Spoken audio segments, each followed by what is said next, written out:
नमस्कार दोस्तों। Time travel यानी कि समय यात्रा के बारे में सब कोई जानना चाहता है। मैंने तो समय यात्रा के बारे में डोरेमोन कार्टून सीरीज को देखकर जाना था। फिर उसके बाद पता चला कि ये सब भी दुनिया में होता है क्या। लेकिन मुझे लगता था नहीं, ऐसा कैसे हो सकता है, कोई समय में कैसे यात्रा कर सकता है। पर दोस्तों, मैंने कुछ ऐसी बातें सुनी है जिसके बाद पता लगा है कि शायद ये सब संभव हो सकता है। तो चलिए आज के वीडियो में हम जानते समय यात्रा के बारे में। Time traveller 1। तो दोस्तों, ये कहानी है जॉन टिटोर की, जो कि एक ऐसा इंसान है जो कहता है कि वो साल 2036 से आया है। 2 नवंबर सन 2000 में एक इंटरनेशनल डिस्कशन फोरम में जहाँ पर लोग आपस में बात करते हैं, उसमें एक नया सदस्य जुड़ा जिसका नाम था जॉन टिटोर, और उसने वहाँ पर एक पोस्ट किया। हेलो दोस्तों, मैं एक टाइम ट्रैवलर हूँ यानी समय यात्री हूँ, और मैं साल 2036 से आया हूँ। साल 1975 में गया था एक IBM 5100 कंप्यूटर लेने, क्योंकि साल 2036 में हमारी टीम को उसकी ज़रूरत थी।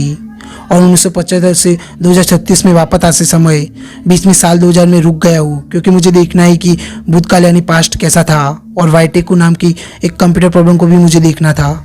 इस मैसेज ने पूरी इंटरनेट की दुनिया को हिला कर रख दिया था। पर ज़्यादातर लोग यही मानते थे कि ये कोई फेक प्रोफाइल वाला आदमी पब्लिसिटी और फेमस होने के लिए ऐसा कर रहा है। ज़्यादातर लोगों ने इस बात को सीरियस नहीं लिया, पर उसके पोस्ट का रिप्लाई करते हुए बहुत लोगों ने पूछा कि अगर आप सच बोल रहे हो तो इस बात का सबूत दो। और उसके बाद जो उसने भेजा, उसने सबके होश उड़ा दिए। उसने अपने टाइम मशीन का डिज़ाइन पोस्ट किया, यहाँ तक कि उस टाइम मशीन की असली तस्वीरों को भी पोस्ट किया, जिसको देखकर सबके होश उड़ गए। किसी को समझ नहीं आ रहा था कि ये क्या हो रहा है। जॉन टिटोर का कहना था कि वो एक आदमी है साल 2036 में, और उसके दादाजी IBM कंपनी में नौकरी करते थे, और इसलिए उनको कॉन्टैक्ट और उसकी जान पहचान IBM कंपनी में थी। और IBM कंपनी एक ऐसी चीज़ थी जो उसकी भविष्य के कंप्यूटर समस्या को सुलझा कर सकती थी। इसलिए वो टाइम मशीन की मदद से वापस आया था 1975 में। अब आपके मन में एक सवाल आ सकता है कि अगर वो सच में भविष्य से आया था तो क्या उसको पता था कि आगे क्या होने वाला है? तो फिर क्या उसने किसी भी भविष्य घटना के बारे में बताया था? जी हाँ, उसने बहुत कुछ बताया था। जॉन टिटोर ने एक पोस्ट किया था जिसमें उसने कहा था कि पेरू में एक बहुत ही विशाल अर्थक्वेक आने वाला है। और आपको पता है उस पोस्ट के कुछ दिनों बाद ही सन 23 जून 2001 में पेरू में इतिहास का सबसे भयंकर भूकंप आया था। उसने हम लोगों को यह भी चेतावनी दी थी कि तुम लोग space shuttle over heating problem को सॉल्व कर लो, नहीं तो भविष्य में बहुत बड़ा हादसा हो जाएगा। और इस पोस्ट के बाद 21 फरवरी 2003 में हमें एक घटना सच में देखने को मिली। कोलंबिया स्पेसक्राफ्ट उसी दिन दुर्घटनाग्रस्त हुआ था। उसने और भी बातें बताई थी, जैसे ओलंपिक 2004 ही सबसे आखिरी ओलंपिक होगा, और भी कई तरह के अलग अलग घटनाओं के बारे में कहा। पर जैसा कि हम लोग जानते हैं, ये सब बातें गलत साबित हुई। और अगर उसकी सभी बातों की जांच की जाए तो लगभग आधी बातें झूठी साबित हुई और आधी बातें सच्ची। पर अगर आप उसे गहराई से देखोगे तो किसी इंसान की आधी भविष्यवाणी सच कैसे हो सकती है, और वो भविष्य के बारे में इतना कुछ कैसे जान सकता है?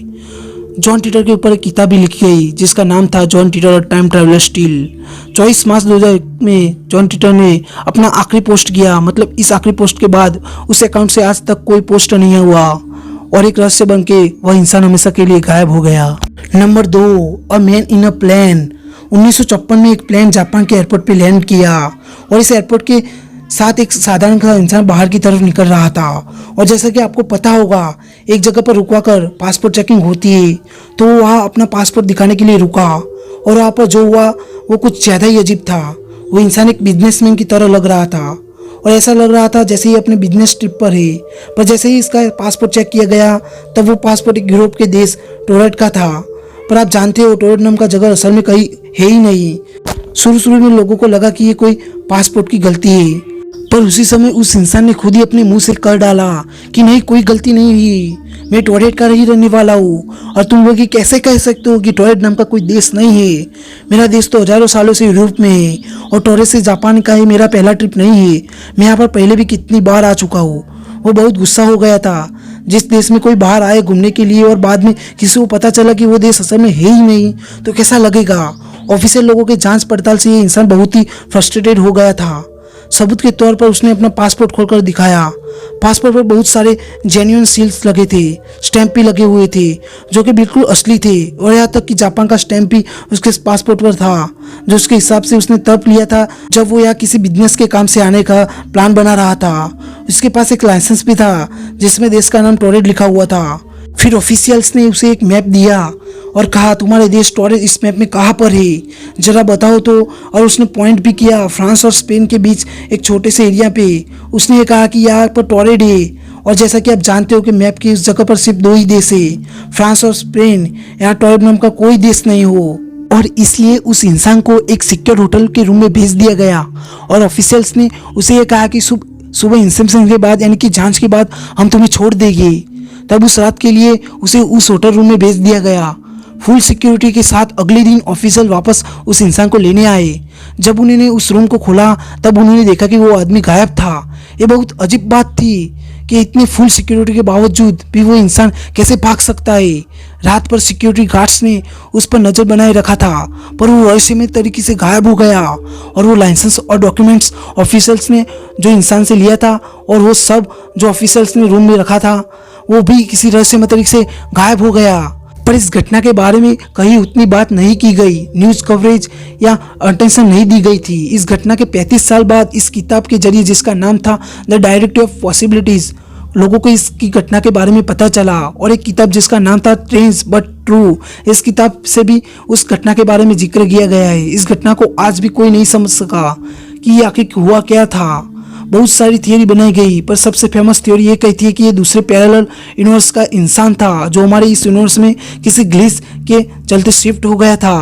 पैरेलल यूनिवर्स का कॉन्सेप्ट ये कहता है कि बहुत सारे यूनिवर्स इस एक्सिडेंट्स में है, मतलब सारे यूनिवर्स में से एक यूनिवर्स में एक ऐसा भी यूनिवर्स है जहाँ पर टॉरेज नाम का यूरोपियन देश सच में है। यार उसी ब्रह्मांड से, हमारे ब्रह्मांड में ये इंसान किसी तरह स्लिप कर गया और फिर रात में ही वो इंसान किसी तरह अपने यूनिवर्स में लौट गया था। और क्योंकि वो हमारे यूनिवर्स में कभी एग्जिट ही नहीं करा था, इसलिए उसके साथ साथ लाइसेंस और डॉक्यूमेंट ऑफिसर्स ने जो लिया था वो सब भी गायब हो गया। दूसरी थ्योरी ये कहती है कि वो इंसान भविष्य से आया था। अब हो सकता है कि भविष्य में टॉरेज नाम का जगह होगा और ये इंसान समय में यात्रा करके जानबूझकर आया होगा, सिर्फ ये देखने के लिए भूतकाल कैसा था। और इसके आसपास कोई सीक्रेट डिवाइस होगी जिसके वो होटल रूम के अंदर से ही अपने यूनिवर्स में वापस लौट गया। कौन सी थ्योरी सही है ये कोई नहीं जानता, पर एक मिस्ट्री बनी हुई है। Mysterious incident of time slip. Time slip उस फेनोमेनन का नाम है जिसमें आप एक समय से दूसरे समय में अचानक से स्लिप हो जाते हो। जैसे कि मान लो आप अपने घर के आसपास के मॉल में आते जाते रहते हो हर हफ्ते, ठीक है, और जब भी आपको हेयर कट कराना होता है तब आप उस मॉल के अंदर ही करवाते हो। पर एक दिन आप मॉल से निकले और आपने देखा कि मॉल के बगल में एक अजीब सा हेयर कट सैलून मौजूद है। आप उस सैलून में गए अपना हेयर कट करवाने, फिर वापस अपने घर चले गए और घर आने के बाद आपने देखा कि आपका हेयर कट तो बहुत अच्छा है। तो आपने फैसला किया कि अब से आप अपना हेयर कट वहीं से कटवाएंगे, उसी छोटे सैलून से, न कि उस मॉल से। पर जब आप दूसरी बार उस जगह पर गए तो आपने देखा कि कोई सैलून मौजूद ही नहीं है। और आपने आसपास के लोगों से पूछा कि यह एक सैलून था ना, मैं तो कुछ दिन पहले ही आया था। तो उन्होंने कहा कि नहीं, तो यहाँ पर कोई सैलून नहीं है। सैलून था पर आज से 10 साल पहले, जो कब का बंद हो चुका है। तो यहाँ पर क्या हुआ? आप थोड़ी देर के लिए टाइम स्लिप का अनुभव कर रहे थे, मतलब कि 10 साल पहले वाला टाइम आप थोड़ी देर के लिए अनुभव कर पा रहे थे। 10 साल पहले वाले सैलून में आपने अपना हेयर कट करवाया था। ये विज्ञान नहीं जानता कि टाइम स्लिप सच में होती है या नहीं, पर बहुत सारे लोगों ने अनुभव को जरूर किया है। 2006 में सिम नाम का एक चोर लिवरपूल इंग्लैंड की एक दुकान से चोरी करके भाग रहा था और ये सिक्योरिटी गार्ड उसे पकड़ने की कोशिश कर रहे थे। भागते भागते अचानक से सिम के चेस्ट में दर्द हुआ और वो बेहोशी फील करने लगा। उसने अपने आप को संभाल के लिया, पर नीचे झुके हुए पोज से जब उसने अपना मुंह ऊपर उठाया था आगे भागने के लिए, तब उसने ये देखा कि सब कुछ बदल गया है। सिक्योरिटी गार्ड गायब है और उसके आसपास के घर और रोड पूरी तरह से बदल गए हैं और लोग भी अजीब पुराने जमाने के कपड़े पहने हुए हैं। फिर उसने दौड़ के एक न्यूज़पेपर के ऊपर तारीख देखा और उसने देखा कि ये 1967 है, मतलब 2006 से 1967, यानी कि वो इंसान 39 साल पहले समय में पीछे गया था। जो गार्ड उसका पीछा कर रहा था उसने बताया कि रोड के बीच में ही वो इंसान अचानक से गायब हो गया था जो वो उसका पीछा कर रहा था।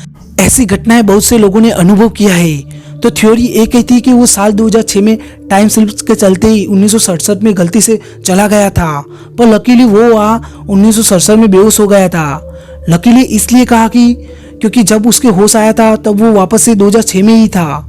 वो सिक्योरिटी गार्ड और सीन दोनों कंफ्यूज है कि आखिर उन लोगों के साथ। ये सब भी जानकर मैं भी कंफ्यूज हो गया हूँ, लेकिन खैर ये कहानियाँ सच है कि नहीं ये तो कोई भी नहीं जानता।